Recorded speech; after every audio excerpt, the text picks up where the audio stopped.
Hey everyone, and welcome back to the channel. So today we get to take a look at the 2025 Audi RS7 Performance. This model is finished off in Nardo Gray. Its MSRP with the $25,000 worth of options is just over $155,000. So we have the most expensive RS7 Performance that you can get with all of these different features. So let's start off with what this is powered by. Underneath the hood, you will find the 4-liter twin-turbo V8. This is paired with a hybrid motor along with the 8-speed automatic, and it pumps out 621 horsepower, 627 pound-feet of torque. That power is sent through the Quattro all-wheel drive system, propelling this 4,900-pound vehicle from 0 to 60 in as quick as 3.3 seconds, and it has a top speed of 190 miles an hour. Now, as we work our way to the exterior styling, one of those packages provides it with the gloss black emblems. There's also the forward-facing camera, sensors for the distance pacing. The rest of the hexagonal design for the grille is all finished off in gloss black, along with the inserts on both sides. Now, everything is LED for those housings.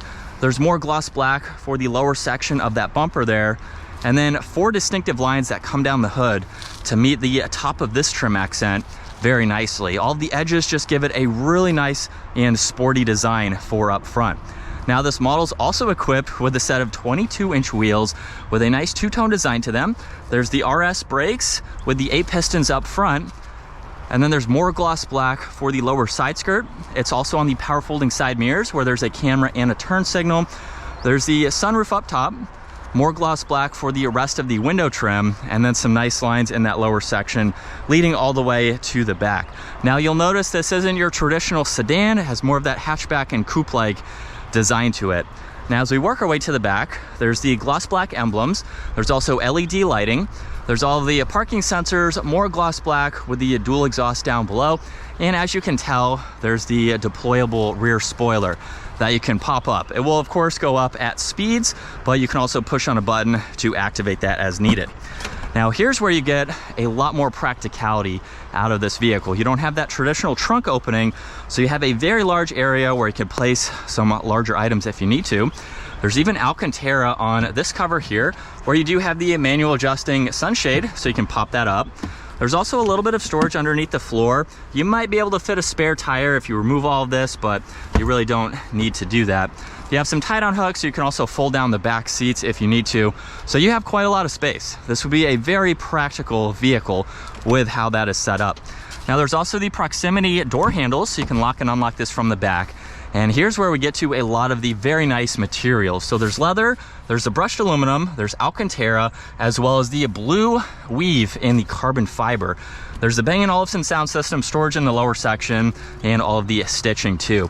And then it works its way to the interior, where there's the blue seat belts, blue RS, all of the blue accents. It's a really nice combo, especially with the Nardo Gray. Now, once inside at 5'10", I have plenty of space. There's also storage pockets, you have air vents, there's all of your adjustments for the heated seats, temperature, fan speed, where you'd like the air to go, all of your auxiliaries located underneath that. Right in the middle, there's the armrest, as well as some storage in the back, and then cup holders up front. You can also fold down this middle seat too, so if you need a little bit more versatility. And then as far as visibility goes from the back, you have a lot of glass here. There's even Alcantara for the entire headliner there, which is great to see. Now, up front, the door panel is just like the rear. However, you have lock and unlock, your memory seating adjustments, heated side mirrors as well, all of your window controls, that trunk release, and more storage. And then we have really nice bolster supports up front with the adjustments down on the side there. And then take a look at this. Alcantara for the flat bottom design for the steering wheel. There's the paddle shifters on both sides. There's also the cruise control stock where you have your distance pacing as well. And then on the right side, there's your Bluetooth and your voice commands along with volume and tuning. On the left side, these will go through the digital gauge cluster. So I can start to scroll through some of this information over on the left side and then use the arrows to go through the menu up top. Now, once I get to the nav, let's say I want to see that in full screen, just click on view. Now you can do that, but you can also go through the rest of this information in more of a full screen. So just depending on the layout that you would like to see. Now, you can also change that layout by pushing on RS on this far side. So you can go through RS1 as well as RS2, where now you have a more sporty gauge cluster setup. It's also going to adjust the head-up display where there's your RPM, miles per hour, and the engine temperature. With it off, it just shows miles per hour and your lane keeping assist. And then you have fuel, engine temperature on the far sides. Now you do get some storage on this lower left. It's actually a pretty deep area. You might be able to place an umbrella or something like that. You have all of your headlight adjustments, more of the carbon fiber. There's also the tweeters here that will raise when you have the vehicle on and then lower when it's off. And then full leather for the entire dash. There's also air vents underneath that with more of the carbon fiber and brushed aluminum.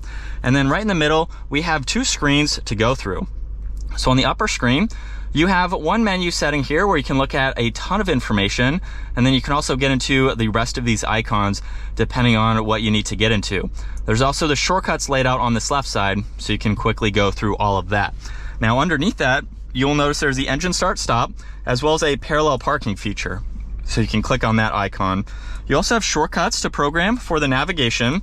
You have the rear spoiler. You can get into your head-up display, so you can go through those adjustments, and then you can shut that upper screen off if you would like to. The lower screen has all of your climate adjustments, heated and ventilated seats. You can also get into the rear adjustments as well as the heated steering wheel too. And then you have the rest of those icons, fan speed and all of that for the dual zone there. In the lower section, you have a shortcut to drive select, which you can access from this upper screen, so you can get into those very quickly. There's also traction control. You have some defrosters, engine start stop. There's also a shortcut to the 360 camera system.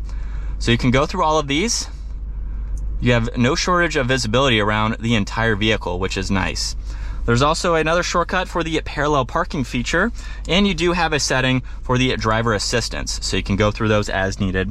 There's power and volume for your audio. You get 2 cup holders with an area for the key, as well as a 12 volt, more Alcantara on the shifter, where you put in reverse, you have the camera, of course, you have drive, and you have the ability to shift here or with those paddle shifters.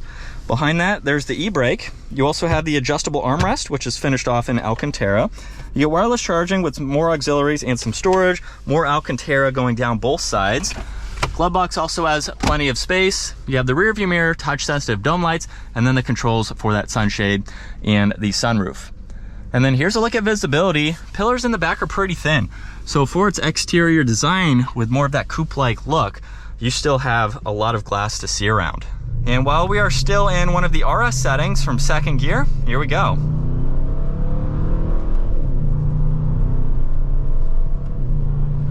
It's nice that you can also see what gear you are in on the head-up display when you are in this model. So you can look at your RPM, what gear you're in, and then miles per hour too.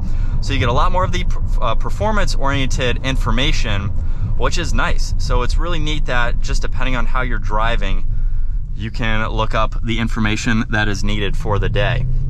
But this is what it's like to be behind the wheel for the RS7 Performance. Paddle shifters are very responsive and crisp as well. I do wish they were just a little bit bigger, but they have a nice feel to them and they are usable.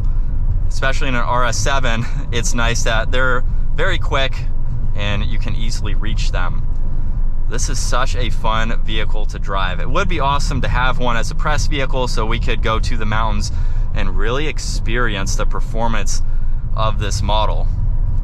And like I said, it drives very nice. We have the pretty aggressive bolstering support, so they hold me well. So you have a nice, comfortable, sporty bucket style seat. That's really good for every day. So again, this would make for an excellent daily driver.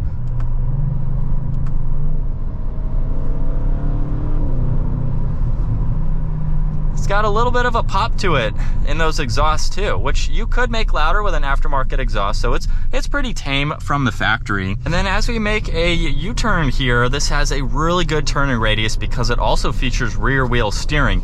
So in parking lots and slower speed situations like that, it's going to be easy to maneuver. But that is going to wrap it up for the 2025 Audi RS7 Performance. Definitely a machine to look at. If you are looking for power, luxury, practicality, this is a great option to go with. So huge shout out to Audi Northlake again for providing this vehicle for me today. Take a look at their website, give this video a huge thumbs up if you enjoyed it, and consider smashing that subscribe button so you don't miss out on our daily uploads. And I will see you all in the next video.